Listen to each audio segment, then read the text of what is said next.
There is a photograph that most people scrolled past in the spring of 2021, and almost no one understood what they were looking at. It was taken in the quadrangle of Windsor Castle on a gray April afternoon. In the center of the frame stood a small, dark green carriage. It was a simple thing, built from aluminium and steel, the kind of vehicle you might glance at once and forget. Two black fell ponies stood patiently in front of it, harnessed, heads low, breath visible in the cold. And on the empty seat of that carriage, where a driver should have been sitting, someone had carefully laid out a few ordinary objects. A flat cap, a pair of brown leather gloves, a driving whip, and beside them a small red pot filled with sugar lumps. There was no driver. There never would be again. The man who had spent the last 50 years of his life learning to handle the reins of a carriage exactly like this one had died 8 days earlier, at the age of 99. And before he died, he had planned this moment himself, down to the smallest detail. The cap, the gloves, the sugar lumps for the ponies he would never feed again. His name was Philip, the Duke of Edinburgh. And the question that almost no one was asking that day, the question that would quietly answer itself over the next few years, was a simple one. When a man like that dies, what does he actually leave behind? Not the titles, not the institution, not the cameras and the crowds. The real thing. The thing he chose with his own hands to pass on. The answer was not a palace. It was not a fortune. It was that carriage, those two ponies, and a granddaughter most of the world had never bothered to learn the name of. To understand why that matters, you have to understand who she is. And to understand who she is, you have to go back to the night she was born, because almost nothing about her life has ever been ordinary, even when it looked that way from the outside. She was born Lady Louise Alice Elizabeth Mary Mountbatten Windsor, late in the evening of the 8th of November 2003 at Frimley Park Hospital in Surrey. It was not a calm arrival. Her mother, Sophie, then the Countess of Wessex, had been rushed to hospital by ambulance from the family home at Bagshot Park. The baby came prematurely. Her father, Prince Edward, the youngest of the Queen's 4 children, was not even in the country, and he missed the birth entirely. So she began her life small, early, and fragile, a long way down a line of succession that would only grow longer as the years passed. At the time of her birth, she was 8th in line to the throne. By 2026, she had slipped to 17th, drifting gently away from the center of power with every royal christening, and seeming, by every account, entirely content to do so. There is a detail from her childhood that tells you almost everything about the family she was raised in. Her parents made a deliberate choice not to use the prince and princess titles their children were technically entitled to. Louise grew up as Lady Louise, her younger brother James as a viscount, and later an earl, but never as a prince. Their mother explained the thinking behind it plainly. The children, she told an interviewer, were being raised with the understanding that they would very likely have to work for a living, not as a punishment, as a value. And so, in a family that owned castles, the granddaughter of the Queen took a summer job at a local garden center before going off to university. She studied English, history, politics, and drama at school, then read English at the University of St Andrews in Scotland, the same university where 2 decades earlier her cousin Prince William had met his future wife. She did not arrive with a fanfare. She arrived, by all accounts, like any other first-year student carrying boxes up a staircase. While her older cousins, William and Harry, lived their lives on the front pages of every newspaper on earth, Louise lived hers almost entirely in the margins. No scandals, no leaked stories, no carefully managed public feuds. Just a young woman quietly getting on with her studies and in her spare time, doing the one thing that connected her most deeply to the grandfather who had just died. She drove carriages. It is an unusual sport, and it found Philip late in his life. He had been a polo player for years, but arthritis in his wrist forced him to give it up around the age of 50. Rather than retire from competition altogether, he turned to carriage driving, a discipline that had only just been formally recognized in international equestrian sport. He threw himself into it completely. He competed for Great Britain. He wrote books about it that drivers still treat as essential reading. He kept going well into his 80s and 90s, long after most men his age had hung up the reins, and the carriage that would later carry his coffin was one he had only started using at the age of 91. Somewhere in those later years, he taught his granddaughter. You can picture how it began, even if you cannot prove the private moments. A man in his late 80s and a teenage girl out in the grounds at Windsor, working two ponies around a course. There is a real photograph from 2019 of the Duke at the Royal Windsor Horse Show, watching from the sidelines as Louise competed in the private driving singles. She placed third that day. He was 98 years old and he was there to see it.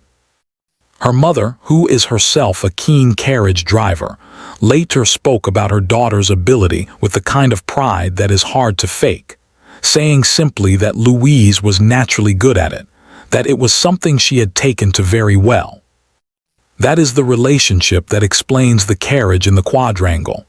Not a relationship built on inheritance documents or palace politics, but on cold mornings, patient ponies, and a sport that two people, 70 years apart in age, happened to love in exactly the same way. So when Philip died and the reports began to emerge about what he had left to whom, the detail that mattered most was almost absurdly modest. He had reportedly left Louise his carriage, the dark green one built to his own specifications, and his two fell ponies, Balmoral Nevis and Knotla Storm. That was the inheritance the world's most photographed family quietly handed to its quietest member. Not a wing of a palace, two horses and the cart they pulled. And here is where it becomes important to understand something about royal wealth, because this is the part that almost everyone gets wrong, and getting it wrong is exactly how rumors grow into myths. There is a difference, an enormous one, between what the crown owns and what a monarch personally owns. The grand properties most people picture when they think of royal wealth, Buckingham Palace, Windsor Castle, the great estates managed under the banner of the crown, are not personal possessions at all. They belong to the institution of the monarchy. They are managed by a public body. They pass automatically from one sovereign to the next, not because anyone wrote a will, but because that is simply how the institution works. No king or queen can sell Buckingham Palace and pocket the money. It was never theirs to sell. Then there is the personal wealth, the smaller, genuinely private fortune that a monarch actually owns and can actually choose to give away. For Queen Elizabeth II, that included privately purchased estates like Balmoral in Scotland and Sandringham in Norfolk, properties her family had bought generations ago, along with personal jewelry, horses, and investments. When she died in September 2022, that private wealth passed in the main to her son, the new king. Under a long-standing arrangement, such transfers between monarchs are not subject to the heavy inheritance tax that ordinary families face. The bulk of the personal estate stayed, as it always had, at the very top. This is why you should be careful with the sensational headlines, because the genuinely interesting story here was never about a secret estate or a hidden fortune changing hands. The institution's wealth went where the institution's wealth always goes. The truly personal things, the small and chosen things, are what reveal a person's heart. And the most personal thing Prince Philip owned was not a building. It was a craft, a passion he had built from nothing over half a century. And he gave it to the granddaughter who shared it. That is the inheritance that actually tells you something, not its monetary value, which is modest, its meaning, which is enormous. What Louise did with it afterwards is, if anything, even more telling. In the spring of 2022, at the Royal Windsor Horse Show, during celebrations marking the Queen's Platinum Jubilee, it was Louise who drove Prince Philip's carriage in tribute. The same carriage from the quadrangle, the same one that had carried his coffin. She was 18 years old, taking the reins of a vehicle that had become, in a quiet way, one of the most recognizable carriages in the country, and she drove it the way he would have wanted, not as a spectacle, but as a continuation. She did not stop there. She kept competing, season after season, entering events under the plain name Louise Mountbatten Windsor, dressed in the same gear as everyone else, blending into the field of drivers rather than standing apart from it. The people who work in that small, demanding sport have noticed. One trainer who regularly sees her at competitions, a woman who had once competed alongside Prince Philip himself, has described Louise in terms that have nothing to do with her bloodline. She called her, in effect, just another human being and said that is exactly how the young royal wants to be treated. You would never know who she is, the trainer said. She does not arrive announcing herself. She works hard, and when things go wrong, she sorts them out like anyone else. People, the trainer added, actually want to compete against her, not because of her name, but because she has earned her place on the course. That is a remarkable thing for a granddaughter of a queen to have built. Not fame, not headlines, a reputation in a tiny world that does not care about titles for being good and humble and serious about the work. Her mother is almost always there. By the trainer's account, Sophie attends her daughter's competitions 9 times out of 10, partly out of devotion and partly because she is a carriage driver herself, genuinely involved in the sport rather than merely watching from a distance. Louise's brother turns up too to cheer her on. It is, by every visible sign, a real family doing a real thing together, on cold mornings, far away from any camera that matters. And this is where the contrast lives, the contrast that the loud headlines always miss. Across the wider royal family, there has been no shortage of noise over the years. Wealth, titles, status, succession, who is up and who is down, all of it endlessly dissected. It is the kind of story that sells, the kind that gets repeated and exaggerated and often enough invented outright. But the branch of the family that produced Louise was deliberately built on the opposite principle. No princely titles for the children. A reminder that they would have to work. A garden center job. A daughter who chose a sport in which her name buys her nothing, and her effort buys her everything. There was no need to manufacture a feud to make her story interesting. The interesting thing about Louise is precisely that she has stayed out of every feud there is. While others have chased the spotlight or fled from it, she simply stepped to one side of it and got on with something she loved. In a family defined, in the public imagination, by who holds power and who resents whom, she has quietly become the one who seems to want neither. There is an old idea, almost a paradox, that runs through the long history of royal families. The ones who grasp hardest for power often slip out of it, undone by their own grasping, and the ones who never seem to want it at all sometimes end up holding the thing that lasts. Not the crown, necessarily.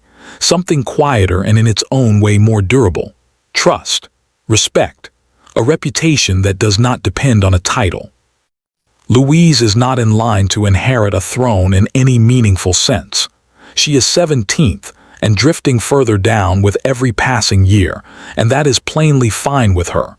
She is unlikely to inherit a great fortune of her own. The institution's wealth, as we have seen, flows in a different direction entirely. But ask yourself what she did inherit, and the answer turns out to be the only kind of inheritance that cannot be taxed, contested, or taken away.